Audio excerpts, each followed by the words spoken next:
Hi guys, কি খবৰ সকলোৰে। আজি আমাৰ এই মৰমীক অকণমান বোলো এটা বাম্পাৰ, সেইদিনাখন মৰিয়নিত গাড়ী লোড কৰোঁতে এটা বাম্পাৰ আপোনাৰ লৈ আহিছিলোঁ। বাম্পাৰটো তাকে আজি লগাবলৈ গেৰেজলৈ আনিছোঁ। চাওকচোন বাৰু কিমান ধুনীয়া লাগে বাম্পাৰটো। আজি তাকে লগাই আছোঁ। আজি ফক্স লাইটকেইটাও বদলি কৰিম। লাইটটো এইটো মানে বহুত চকুত ধৰে, মানে লাইটটো ওপৰলৈ হৈ আছিলে, বহুত চকুত ধৰে, সেইকাৰণে বোলো অকণমান তললৈ নমাই দিওঁ। এইটো নিজে এডজাষ্ট কৰালোঁ। ইয়াত মানে বলটো এক চাইডে নাছিলে, এই বলটো মানে এতিয়া তাকে বোলো লগাই দিওঁ, নহ'লে আৰু দেখাত বেয়া লাগে ন এক চাইডে বলটো। এইটো আপোনাৰ বাম্পাৰটো লগালোঁ, চাওকচোন কেনেকুৱা লাগিছে জনাবচোন বাৰু। বছন্তি পুৰণা হ'ল, আজি 8 বছৰে হ'ল। 2019 জানুৱাৰীৰ গাড়ী। আপোনাৰ পুৰণা হৈ গৈছে অকণ। বনাবলৈও বডি কেবিন পূৰা বনাবলৈ হৈ আছে, অলপ ৰিপেয়াৰিং কৰিব হৈ আছে। ৰিপেয়াৰিং কৰিব লাগিব অলপমান, পইচাৰো খুব টানি গাড়ী লাইনত পইচাই নাবাচা হৈ গৈছে।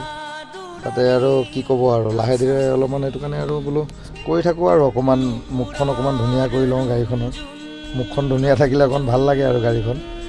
এইফালে আজি এইকেইটা লাইট আপোনাৰ মানে পোহৰে নাইকিয়া হৈ গৈছিলে এইকেইটা লাইট, আৰু পোহৰ নাথাকিলে এতিয়া ঠাণ্ডা দিনত বহুতে এটা প্ৰব্লেম। বাকী LED লাইটটো লগোৱা নাই, LED লাইটটো মানে চকুত ধৰে বেছি। এইকেইটা অলপ হালধীয়া লাইটকেইটা লগাই চাইছোঁ, চাওঁ কেনেকুৱা লাগে। এইবাৰ হালধীয়া লাইটটো মানে এনেকৈ ডবলকৈ এইবাৰ ফাৰ্ষ্ট লগাইছোঁ। বাকী কেনেকুৱা লাগিছে ভিডিঅ'টো চাই পেলাই জনাবচোন। দিয়ক, বাই বাই, গুড নাইট, জয় আই অসম।